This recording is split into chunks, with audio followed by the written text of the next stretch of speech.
Yeah, hi. Can you hear me? Hi. Technical issues. I'm just waiting. Hi. Oh, okay, cool. We are at. Okay. We're at a little cafe by us, and we'll send you a video later. Luca is Wow. destroying everything in sight. We're trying Oh. to. Yeah. Okay. What should I do? Speaker. I've Yeah. selected this. Which headphone is this? Headphone? Which headphone is connected? It is This is Realtek. cloud technique. This is like Sometimes these tech things happen. Yeah.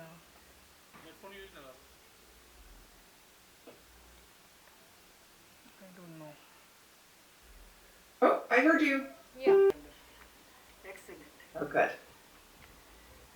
So finally we get to begin the show, and let me. So then you'll be able to see the show on Instagram Live as well.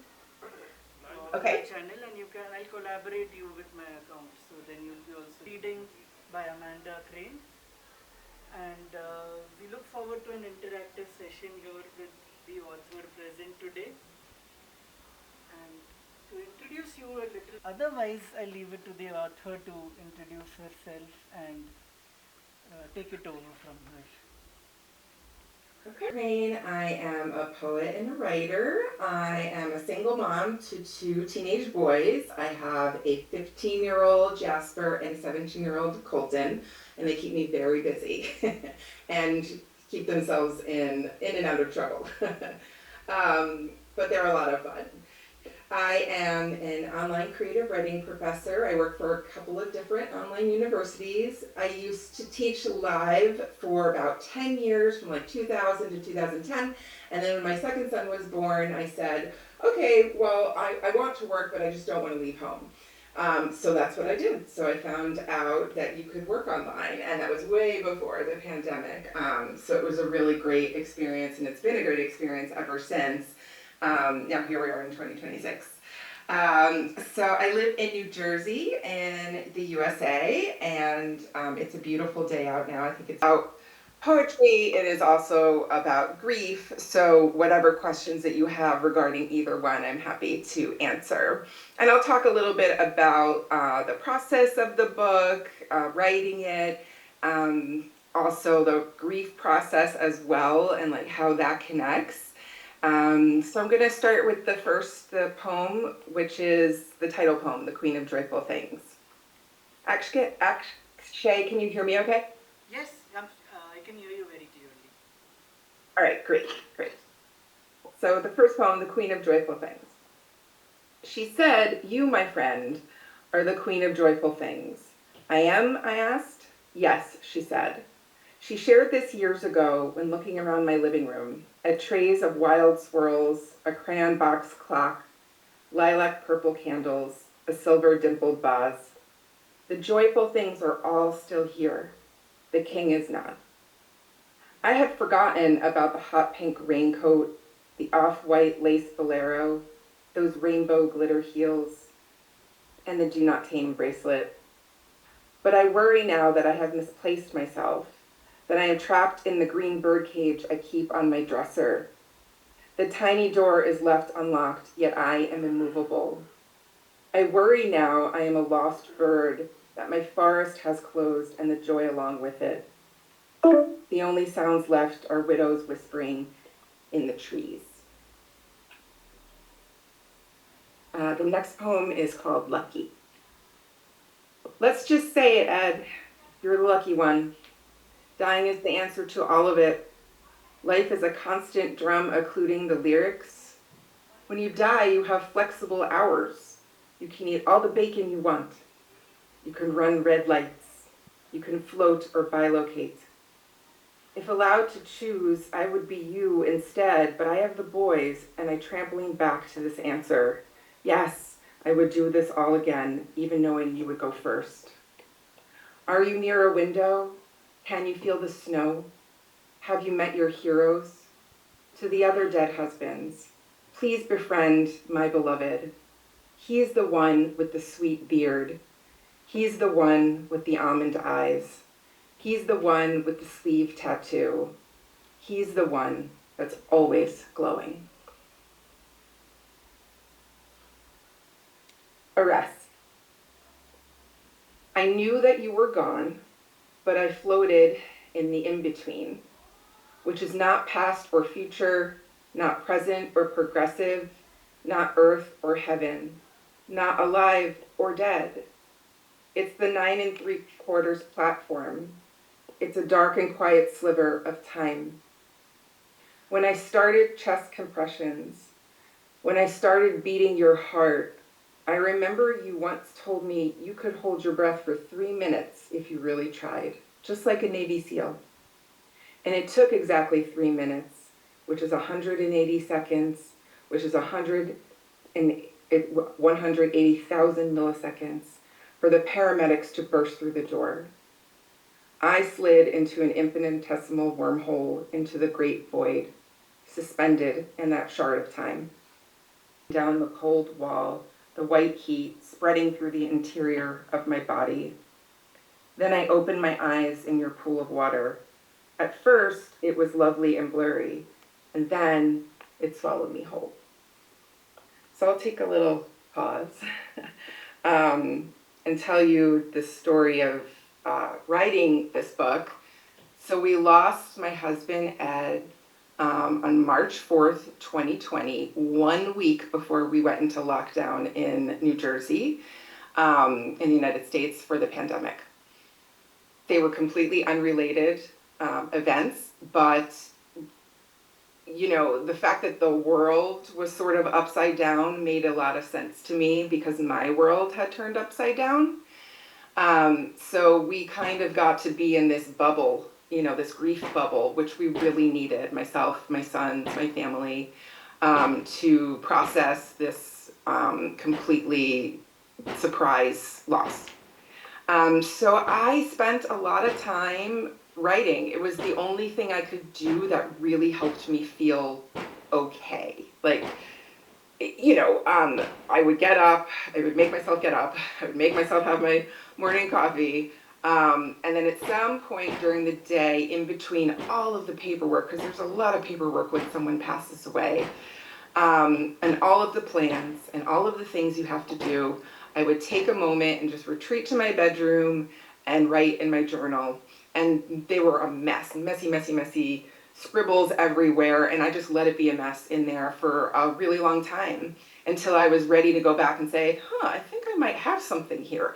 Like, I didn't even know that I wrote the book. I know that sounds weird, but I didn't set out to write it. I just set out to do it for myself, not even ever thinking of an audience. And then when I realized, wait a second, I've got books and books and journals, maybe I have something here. And that's when I started to put it together.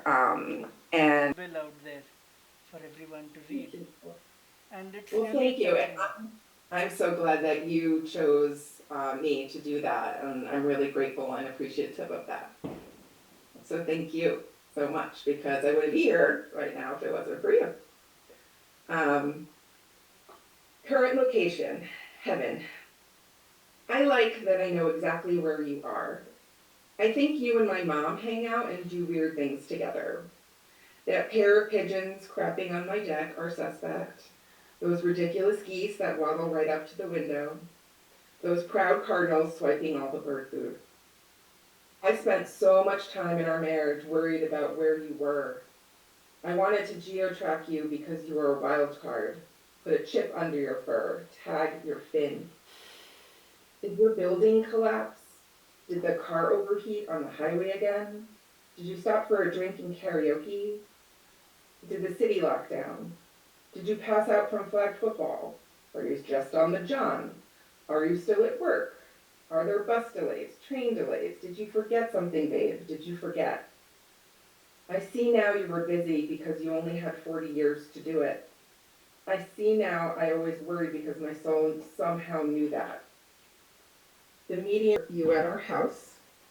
300 people domino up and down the stairs and the hallways. There is a white tent outside for overflow and a fire pit that the kids throw soda cans into. Flowers, books, your mountain bikes, your skateboards on the front lawn, wheels still rolling. You used to say, this is my forever home, and the only way I'm leaving is if I die. When I used to say, I'm going to kill you. You would say, good, I won't have to go to work tomorrow. Funny, this is where you lived and died, right here, right here. I take so many meds to avoid collapse, but I'm not high.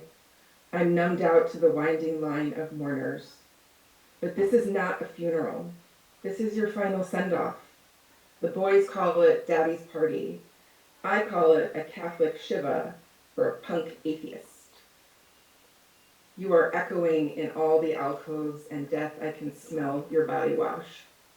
Babe, I buried your ashes under the Buddha in the yard.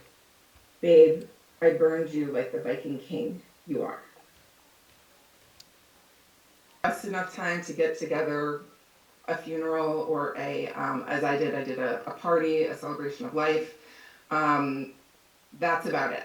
So we also have something where you can take off time from your job for a number of weeks, and they hold your position for you while you are in the midst of a family emergency. So that's what I did.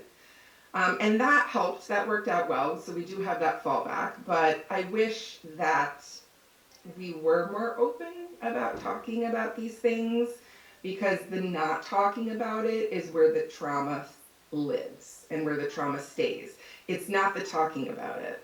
The last time I did a live reading of the book, for students, one of them said, like, how do you read these poems? I don't understand how you're not crying. And I think, well, one, I sort of get into the zone, right? Like I just drop into the zone. And two, I love to talk about him. And even though I'm talking about a sad event, I still get to bring him alive with words. So I think that's really important. And for anybody out there who is a writer, a poet, and if you happen to be grieving, like, writing is a way that you can really connect to yourself and to the whole process. And it's really, it really helped me so much, and I'm grateful. I'm super grateful for it. Okay, I have a couple more poems, and then talk a little bit more about the writing process. How are you? Don't ever ask a widow this question in the early days. It's a platitude. It's lazy. It leaves its t-shirt on the floor. Find another way. The asker expects to hear, okay, fine, better, good, great. So they feel, okay, fine, better, good, great. I will not lie to make you more comfortable, because I am full of quills. I am breaking out into bumps. I'm a rash. What I say is, I'm here, I'm keeping it moving. What do you expect me to say? That I am pulling a fraying string to tie one moment to the next? That I wake up angry like a prisoner and fall asleep like a fugitive because I'm cold and alone in my bed, and none of his sweatshirts are warm enough? That every time I hear a siren wail, I think they're coming to my door? That when any beeping sound repeats, I'm transported between hospital walls? That when the alarm bleats, it's a death announcement? That I will never curl up into his nook or wiggle into his warm arms, or trace the outline of his tattoos? That I still have his spicy deodorant to smell in the mornings, his rarely used razor, a few precious hairs? That I will not grow into an old woman with him, that he is in the wind? That I have to parent with him from the beyond? That we will never make a decision together again? That someone thought it was a good idea to put me in charge of the store? That we will never finish the Netflix series that we started, and I can't bear to watch it without him. The TV is dizzy. That all the books he never finished lay open and weep. Amanda, that used to be, and there are so many authors who have done the same thing. I can,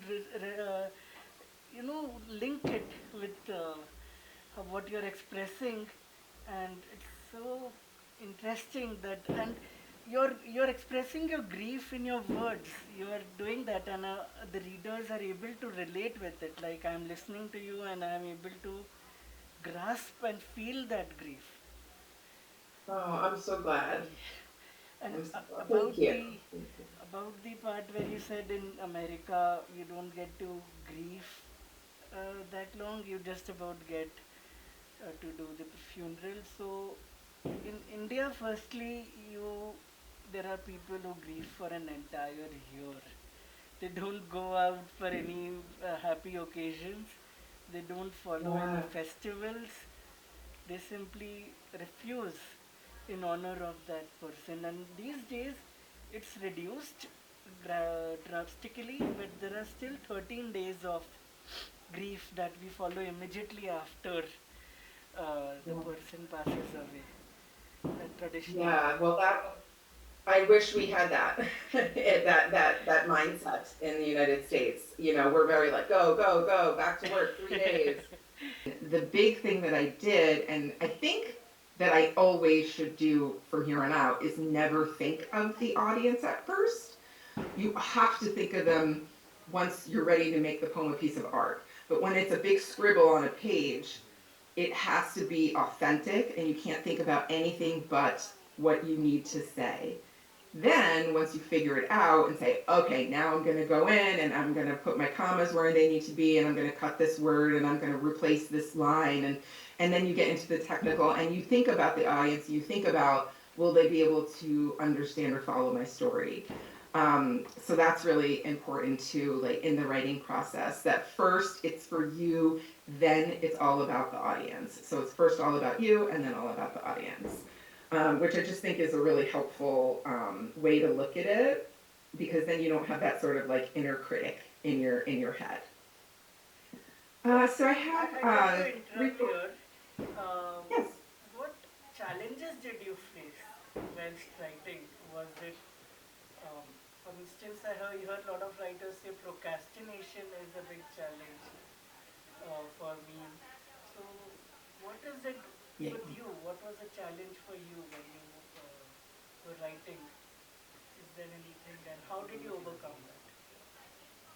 Um, I mean, I think even those of us who are super organized, and I would put myself in that category, and everybody procrastinates as a writer. It's just an artist thing that you do, that you're kind of like, I don't know, I need another couple days to think about that, or I'll get to it, that kind of thing. And typically, it can be like that, but at this time, there was such an urgency to write and to create something out of something terrible. So that overrode that sort of procrastination part that lives in all of our writer heads, you know. So the hardest part wasn't the writing; it was probably later. I did not forget the pain. I simply organized the paperwork, and it got filed under F for bug. I did not forget. I shifted in my seat incrementally and incredulously.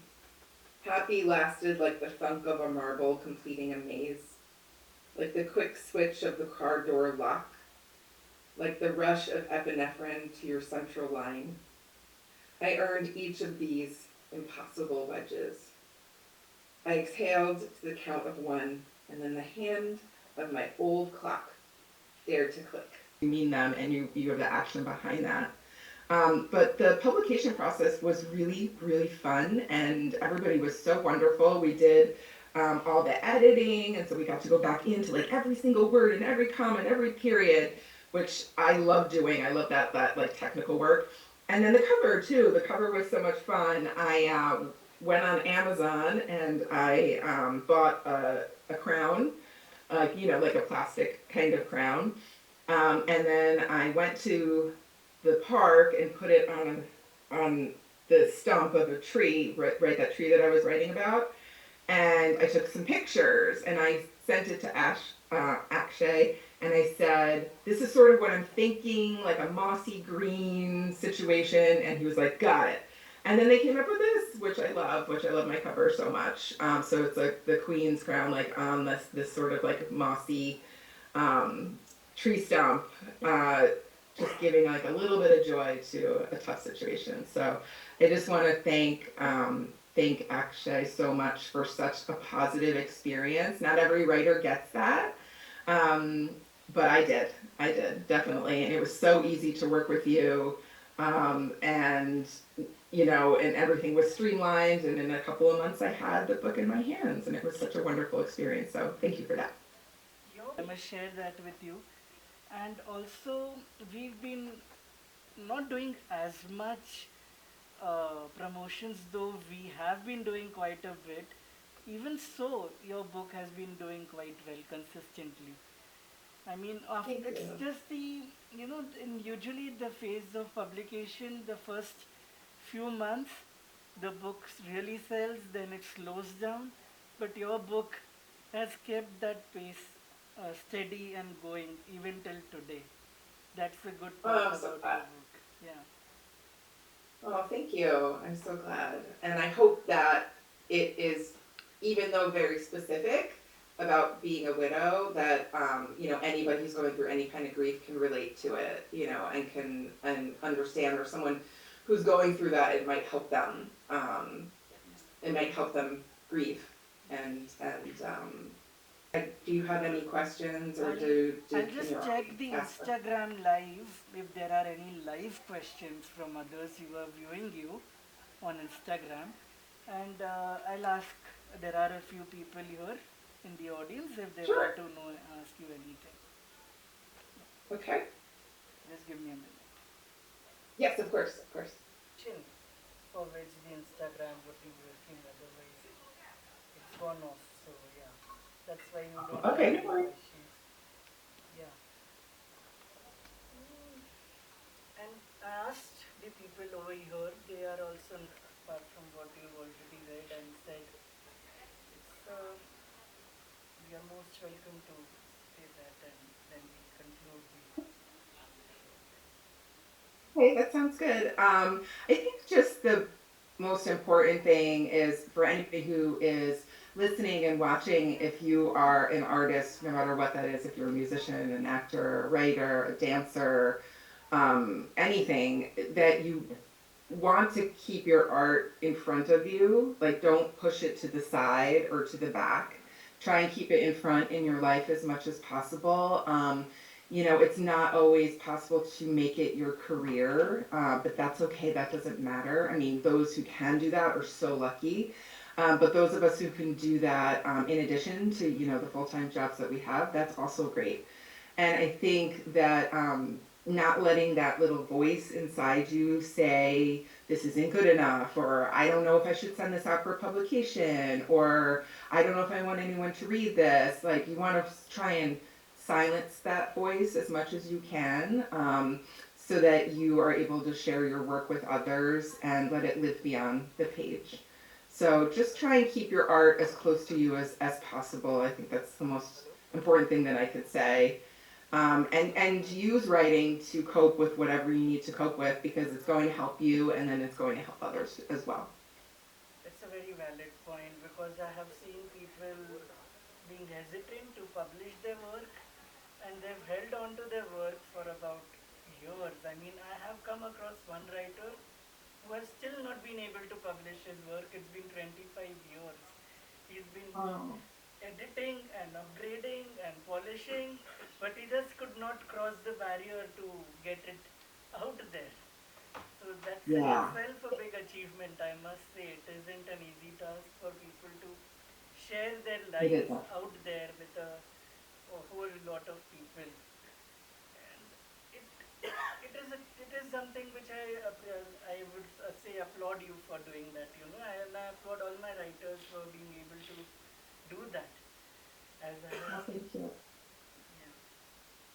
And thank you for giving us the space to do that. We appreciate that as writers so much, that we have a place to bring our work. So that makes us very lucky. So did you when They were joining us from a coffee shop in New Jersey.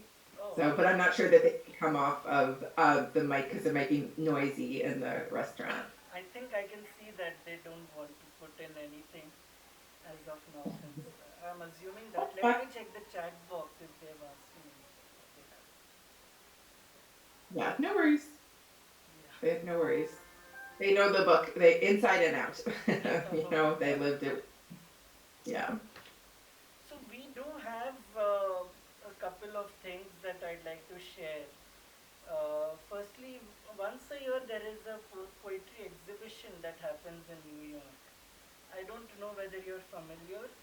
In December, this last December, there was one, and I did display your book over there in the exhibition, and there was a footfall of over 2 to 3 lakh over there. People, readers as well as writers, and also others who are looking for new and creative ideas, and that really boosted and exposed your book to a great deal of people over there.